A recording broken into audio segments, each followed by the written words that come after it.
नमस्कार दोस्तों, मैं संदीप शुक्ला। आप देख रहे हैं संवेद कंसल्टेंसी। आपको दिए गए वादे के अंतर्गत हमें आपके लिए सोसाइटी संबंधित जानकारी लेकर आनी थी, किंतु 1/10/2024 को सरकार एक अभय योजना लेकर आई है। उसकी जानकारी हम आपके लिए लेकर आए हैं।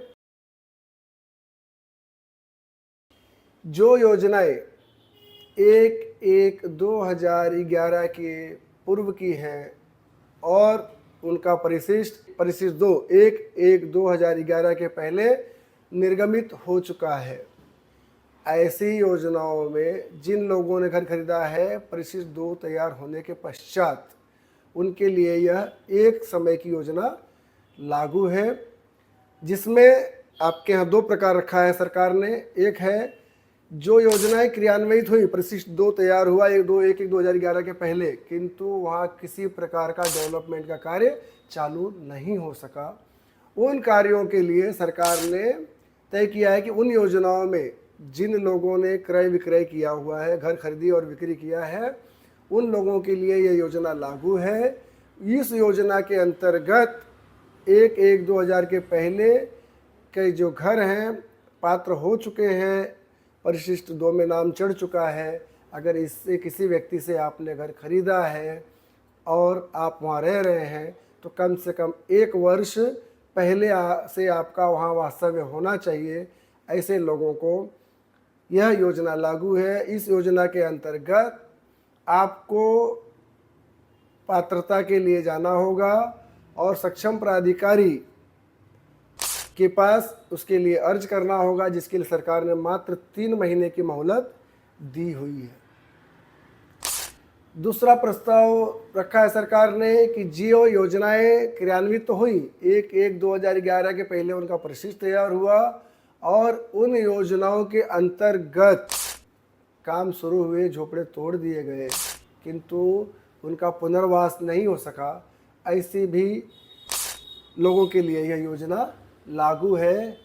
1/1/2011 के पश्चात तैयार हुए परिशिष्ट पर के पश्चात अगर आपने घर खरीदा है 1/1/2011 के पश्चात बाद में, वैसे योजनाओं को जहाँ पर परिशिष्ट 1/1/2011 के बाद तैयार हुआ है, वैसे लोगों को यह योजना लागू नहीं है। हाँ, अंतिम परिशिष्ट 2 तैयार होने के पश्चात अगर आपने झोपड़ी खरीदी है, आपने उसका एप्लीकेशन किया है, तो सक्षम प्राधिकारी को आपके घर आकर आपकी झोपड़ी की पड़ताल करनी है। उसके पश्चात आपकी स्थल पाहनी होगी, स्थल पाहनी अहवाल सादर किया जाएगा और आपकी पात्रता निश्चित की जाएगी। उसके उपरांत आपको 40,000 जो सरकार का पहला निर्णय है 16 मई 2015 का, उसके अनुसार आपको 40,000, अगर आपका घर है तो 40,000 प्लस 25,000 अभय योजना का जहां आपको जोड़ना है, ये जमा करना होगा सरकार के खाते में। उसके पश्चात आपकी पात्रता निश्चित की जाएगी। उसी प्रकार अगर आप कमर्शियल हैं, आपका गाला कमर्शियल है, आप दुकानदार हैं, तो आपको सरकार की पूर्व योजना के अंतर्गत 60,000 वो प्लस 50,000 नियमित करने के लिए टोटल 1,10,000 सरकार आपसे लेगी और वो आपको जमा करना होगा सरकारी खाते में। उसके पश्चात आपकी पात्रता को निश्चित किया जाएगा। दूसरा है, अगर आपका एनेक्शर हुआ, झोपड़पट्टी पुनर्वसन योजना का बांधकाम टूट गया या न्यायालयीन प्रतिक्रिया के अंतर्गत आपकी झोपड़ी को निष्कासित कर दिया गया, ऐसे प्रकरणों के लिए झोपड़पट्टी पुनर्वसन योजना में सदर झोपड़ी, मतलब आपकी जो झोपड़ी है, निष्कासन के 1 साल पहले संबंधित झोपड़ी आपका रहना अनिवार्य है। निष्कासन के 1 वर्ष पहले आपका उपरोक्त झोपड़पट्टी में अपनी झोपड़ी में रहना अनिवार्य है। ऐसे ही लोगों को यह योजना लागू है। इसके लिए आप लोगों को सरकार ने 2 प्रपत्र जारी किए हैं। जिन झोपड़पट्टियों का 1 1/2/2011 के पहले परिशिष्ट 2 तैयार हो चुका है, किंतु उनके झोपड़े तोड़े नहीं गए हैं। ऐसे लोगों के लिए प्रपत्र A1 है और उसमें आपके लिए प्रपत्र और जिसमें आप और एक हलफनामा आपको देना होगा उस पत्र के साथ, वो जोड़ा गया है। उसी प्रकार जो झोपड़पट्टी पुनर्वसन योजना के अंतर्गत 1/1/2011 के पहले परिशिष्ट 2 तैयार हुए हैं और वो झोपड़ियाँ तोड़ दी गई हैं, किंतु उनका पुनर्वसन नहीं हो पाया है। उनके लिए प्रपत्र 2 रखा गया है, जोड़पत्र 2 और प्रपत्र ब, उसके साथ आपको एक हलफनामा जमा करना होगा, वो आपको दिया गया है। हम आपको अपने चैनल के लिंक में उस जीआर की कॉपी जोड़ रहे हैं, यहाँ से आप ले सकते हैं। सरकार योजना तो लाई, अभय योजना लाई, जिसके अंतर्गत सरकार ने 1/1/2011 के पहले के परिशिष्ट को तो लागू किया। 1/1/2011 के पहले के जो परिशिष्ट 2 तैयार हुए हैं, उन योजनाओं के लिए तो सरकार क्रियान्वयन लेकर आई, किंतु 1/1/2011 के पश्चात आज 13 साल बीत चुके हैं, 14वां साल चल रहा है।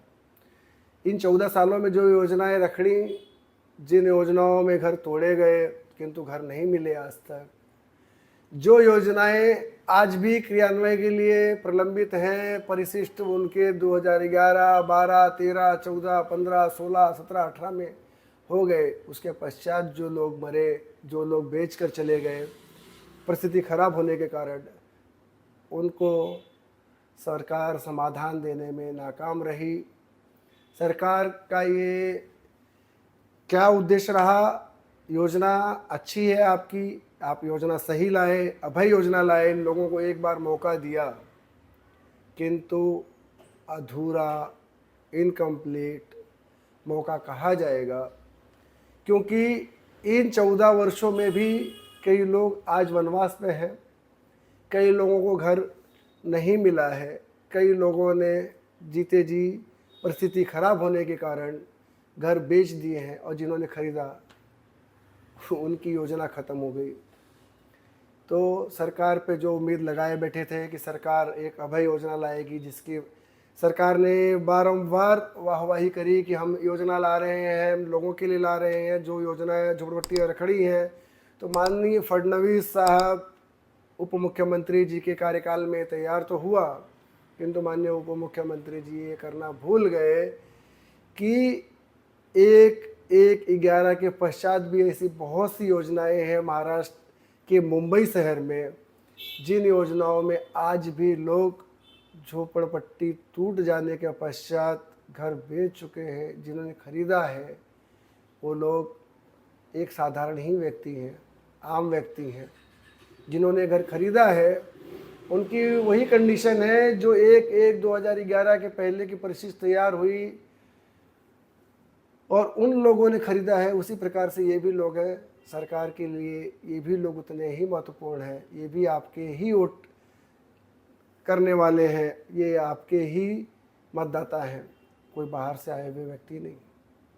आपको इनके बारे में भी सोचना चाहिए और जो आप निर्णय लेकर आए हैं, इस निर्णय का एक बार पुनरावलोकन होना चाहिए, क्योंकि 10-10, 12-12 साल जो योजनाएं प्रलंबित रहीं, जिन योजनाओं में आने वाली समस्याओं के कारण आज लोग रास्ते पे हैं। सरकार मत तो ले लेती है, फिर वो किसी की भी हो, पर न्याय देने में असमर्थ होती है। उसका ही एक उदाहरण है यह आधा अधूरा जीआर, जिसको सरकार ने एक अभय योजना का नाम दिया हुआ है। और हमारे साथ जुड़ करके सरकार की आने वाली योजनाएं, सरकार के आने वाले नए नए सर्कुलर के बारे में जानने के लिए हमारे साथ बने रहें। आप हमारे चैनल संवेद कंसल्टेंसी को लाइक, शेयर और सब्सक्राइब करें, जिससे आप संदीप शुक्ला के साथ जुड़े रहेंगे और एसआरए से संबंधित जो भी सर्कुलर सरकार लाने वाले हैं उस सर्कुलर के बारे में पूर्णतः जानकारी आपको दी जाएगी। आपका बहुत बहुत धन्यवाद।